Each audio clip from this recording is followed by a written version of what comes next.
Caitlin Clark wins Player of the Month for a month she partly sat out. And she's the one telling us when she's back.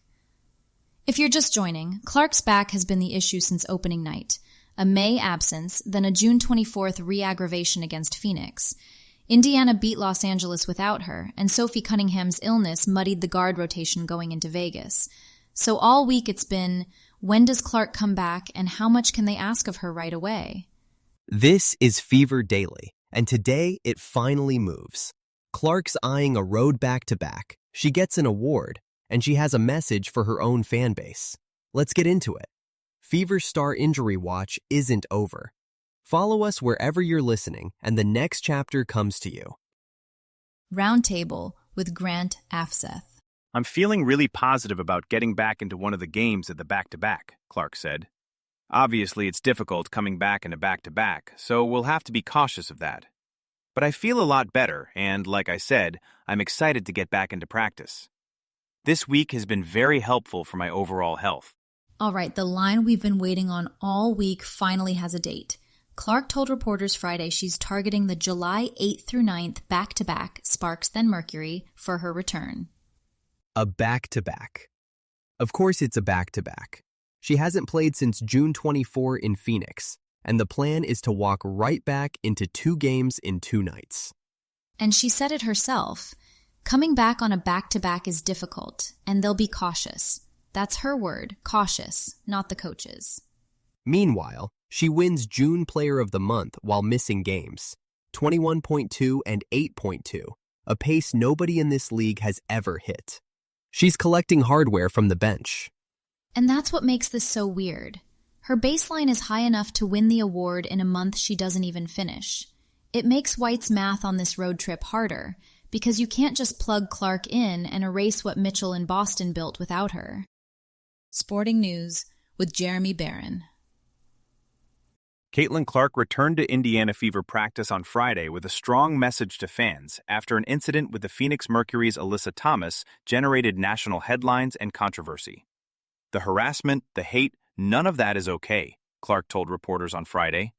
That goes for the opposing team. That goes for my teammates. That goes for my coaches. I don't want anybody to ever experience that. So now Clark says it herself on the fan conduct piece.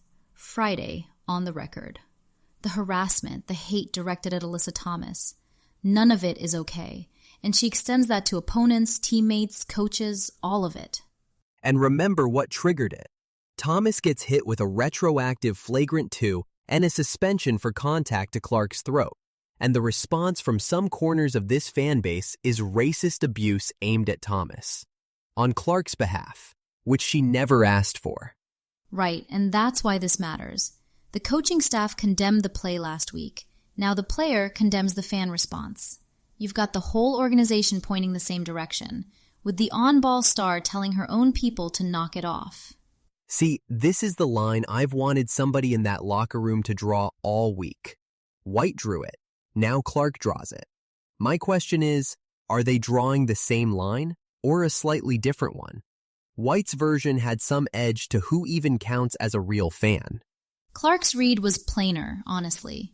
She's not policing who's a fan. She's saying, I don't want anybody to ever experience that. Harder to argue with the throat contact victim asking you to be less awful. Okay, so if Clark really is close to suiting up on this road trip, what's the smart reintegration plan? Minutes, ball handling, defensive assignments. So Indiana doesn't blow up the Mitchell-Boston engine that's been carrying them. It's a real coaching puzzle, and Stephanie White has basically been living inside it for 2 seasons. Coming into 2026, per SI's coverage of her preseason comments, White was pretty direct. The top priority is protecting Clark from a repeat of that injury-riddled 2025 campaign. That means disciplined minute management, even when Clark looks good in warm-ups. The hard part is what happened last year when White actually pulled her early. SI noted after the Portland loss that the Fever went from up 8-2 to headed for a blowout within minutes of White taking Clark, Boston, and Hull off the floor together in the first quarter.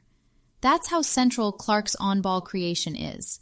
But Boston said on her own podcast during the 2025 absence that without Clark, the offense runs more through post touches and mid-range Boston actions, while Kelsey Mitchell takes on more primary pick-and-roll initiation.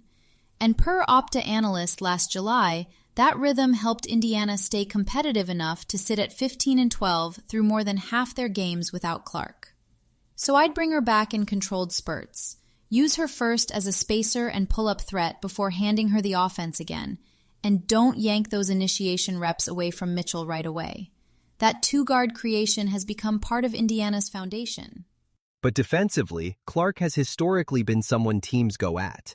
Does White have a real option other than putting her on the weakest perimeter scorer and hoping opponents don't test it right away?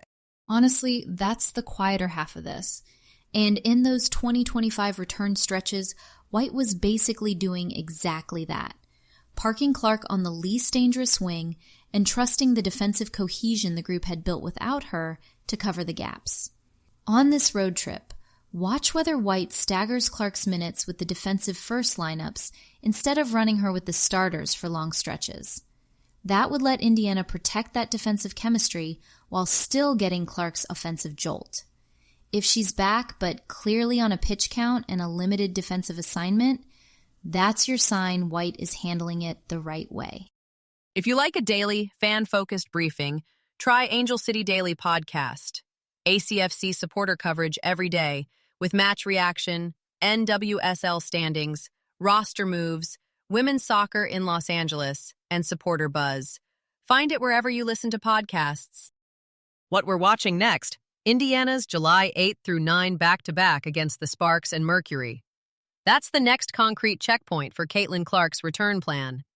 We've put links to every story from today's episode in the show notes, so if one grabbed you, you can dig in there. That's Indiana Fever Daily Podcast for today. This is a Lantern podcast.